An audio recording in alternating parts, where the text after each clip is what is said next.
Most of our area is also preparing for the storm. New York City emergency management officials have been closely monitoring the storm for days. CBS News' John Diaz shows us how the city is taking precaution.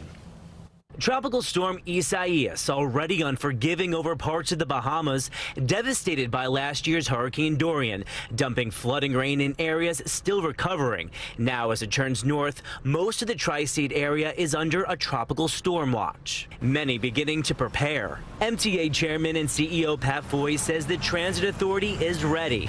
Both rail control and bus control centers are monitoring the storm's progress. We've inspected track pump locations in order to be able to get water out of the system. On buses, depots, and flood-prone areas are getting special focus. The Long Island Railroad and Metro North will have around-the-clock maintenance and customer service staff. The mayor says New Yorkers should look out for one another.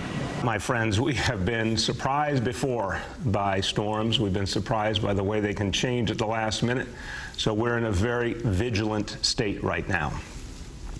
We are not taking any chances. We want you to prepare for strong winds. Strong winds will bring down trees, power lines, and they can turn unsecured objects into flying projectiles. For the first time in Lower Manhattan, flood protection barriers made up of temporary water-filled tubes and permanent sandbags have been set up at South Street Seaport. The South Street Seaport is one of the lowest lying areas of Manhattan, and so this is an area that is susceptible to coastal flooding from including tropical storms.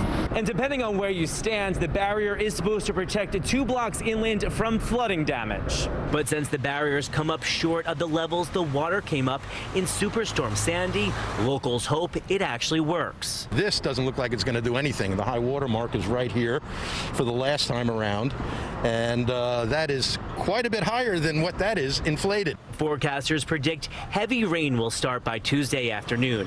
Crews say they will have this barrier completely built by then. From Lower Manhattan, John Diaz, CBS 2 News.